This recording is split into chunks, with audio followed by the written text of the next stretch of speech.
Ghee, butter someone up using your personality type. Sharon Horne-Ellstrom here. Welcome to day 2031 of our not get your goals, what you up to now. Documenting the journey as I originally transitioned from the brick and mortar corporate world of business to the online world of business in 2017. Following 2016 and divesting myself of all my joint assets and businesses with my ex-husband, I found myself in an interesting but kind of awesome position.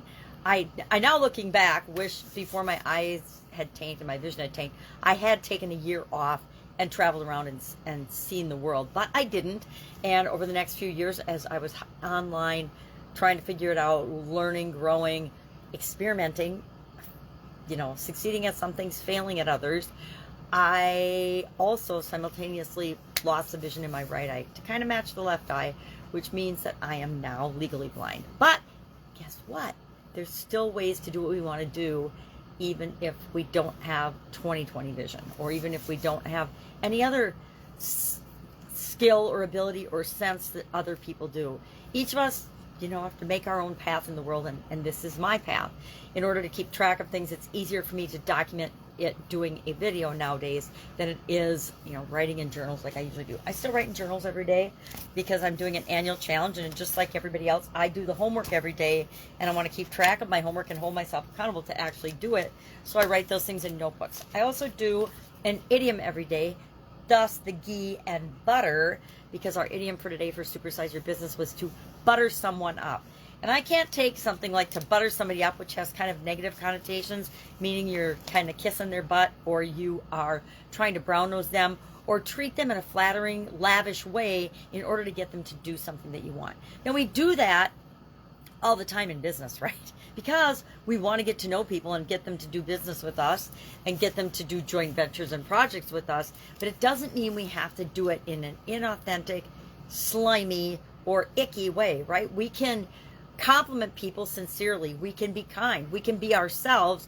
We can point out what's in it for them to do projects or business or work for our organizations, etc., and not do it in a way that we're actually buttering them up. I do like the history of this particular idiom. It's from ancient Indian, Hindu, especially times when people would throw ghee, balls of ghee, at their favorite statues or gods and goddesses in order to curry favor, in order to ask for forgiveness or that their prayers be answered, etc. So it's got a really fun origin, but it got twisted along the way, as so many things do, go from the positive to the negative.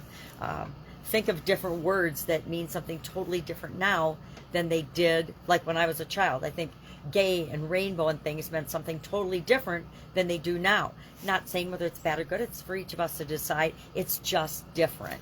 And this idiom is no exception. It got twisted a little bit to mean, instead of just doing something hoping for a good result, now you're doing something to ensure that you get a good result, which is a little more manipulative and negative. But we don't have to make it that way, right? We can adulate or build people up in a sincere way.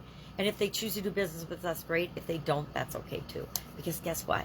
We only want to do things with people that are going our way, or the timing is right for them, or the situation is right for them. So talked about that today. If I can help you in any way, ask. Busy time of year. August is always super busy. I don't know why. Most people say the summer's terrible and not busy, but for me it's kind of just the opposite, which is how it was and has been in a lot of the businesses that I run. A lot of businesses are seasonal, but in, for example, our Italian food manufacturing business, we did fairs and shows and things, and we would sell our product to them. And so the fall was always a really busy time of year for us, and the summer. All right, and the holidays. That's just one business. All right, any questions, hit me up. Otherwise, have an amazing day, and I'll, of course, be with you tomorrow just to let you know what's going on, what's working, what's not. And I'm looking at a couple of different revival projects and trying to decide if I'm going to do those or not. So maybe I'll talk about that tomorrow. All right, have an amazing day, and I'll be with you tomorrow.